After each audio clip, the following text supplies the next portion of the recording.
And the rushing game begins. We have 1 hour, only 30 minutes to explore. We have 40 minutes. Hello everyone, today we are doing a day trip from Chiang Mai to Chiang Rai, visiting its temples, museums and culture, and we're going to figure out if that's really worth doing. Just to give you a bit of background, we are going to visit Chiang Rai's most famous temples and some other spots on the way. I personally don't like these kind of tours and rather do it private or just myself, so I can decide how long I stay somewhere. Unfortunately, to do this yourself, it will cost us an extra day due to public transport time that we don't have. So this is our only option.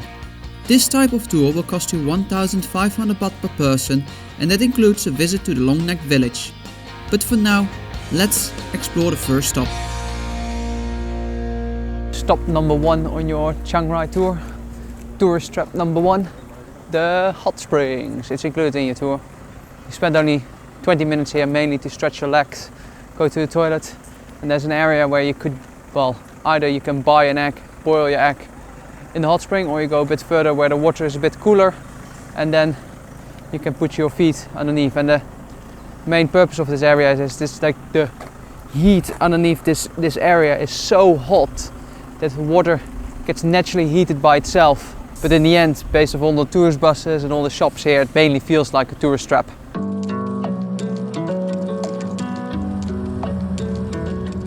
So yeah, the first stop was mainly to stretch your legs after an hour's ride and go to the toilet. Before we had to drive another hour to the real first stop. And the rushing game begins. We have 1 hour for the White Temple, and the inside you can't film it, but it's very interesting to see. Like, it's a very modern painting. It's something very recently, 1997, they started to paint it. There's superheroes on the back, and the 2 eyes of the sculpture on the gate that you enter through, on that entrance wall. One eye contains George Bush, the other one Osama bin Laden. So that's pretty interesting, and it's very well, nice decorated in white. I'm going into this golden one now, but I'll tell you more about the history of the temple later, because I need to rush and I want to see this whole place. Yes, tours don't make it easy to explore this at your own pace. But Wat Rong Khun, or better known as the White Temple, is an interesting privately owned temple complex. By the end of the 20th century, the original temple was in a very bad state, and a local Chiang Rai artist, Chalamchai Kostipikat, decided to completely rebuild this temple with his own money. He spent over 1,080 million baht on the temple so far.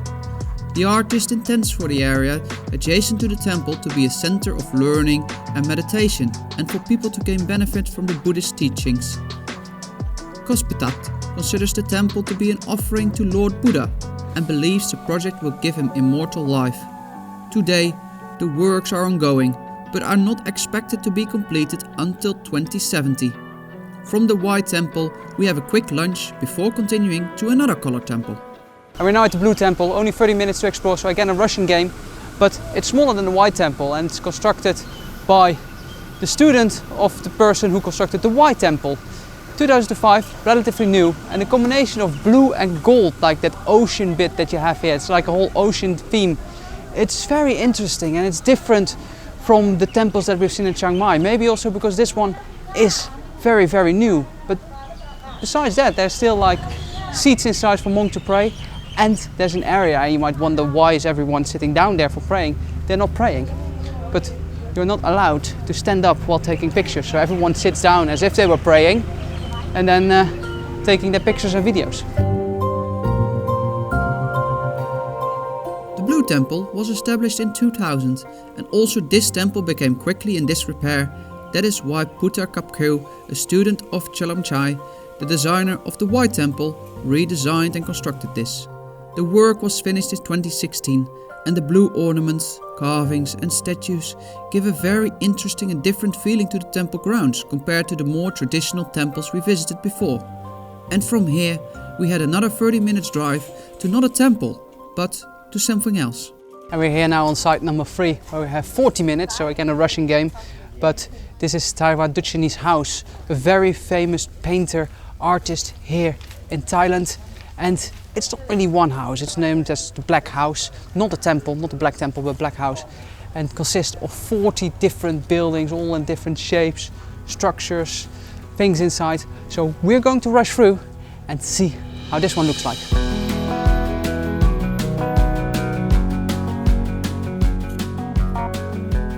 Daam, or the Black House, is the unique creation of national artist Tawan Duchani. It is a combination of traditional northern Thai buildings interspersed with some outlandish modern designs. Daam is a thought-provoking combination of Sanuk, the surreal and somber, and whilst it's fair to say that some of the artwork and themes on display won't be to everybody's liking, it is still a very interesting place to visit and explore. But that isn't everything yet before we'll drive back to Chiang Rai.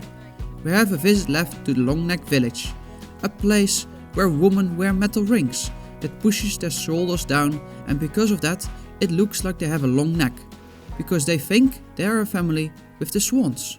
It's always strange to be dropped off in these villages as well. First of all, these kind of things happen, which is nice. Quite locals getting around the scooter to buy cha tea or some fruit.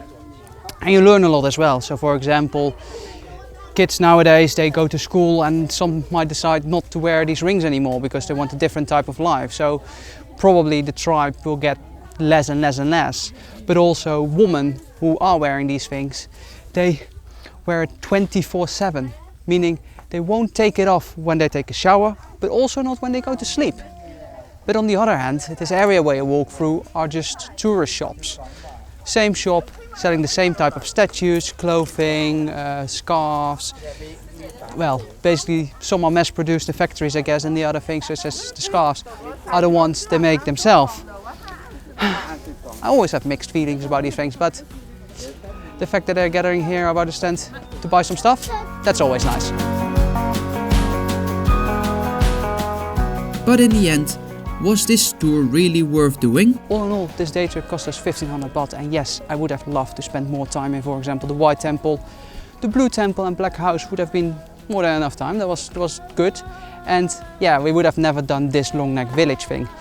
But doing it by yourself will cost you an additional day of travel as well, because you need to go to Chiang Rai yourself, which costs you about 3-4 hours by bus, and then you need to arrange the transport in between places as well, plus the entrance fee for the White Temple, which is 100 baht, and then the Black House, which is 80 baht.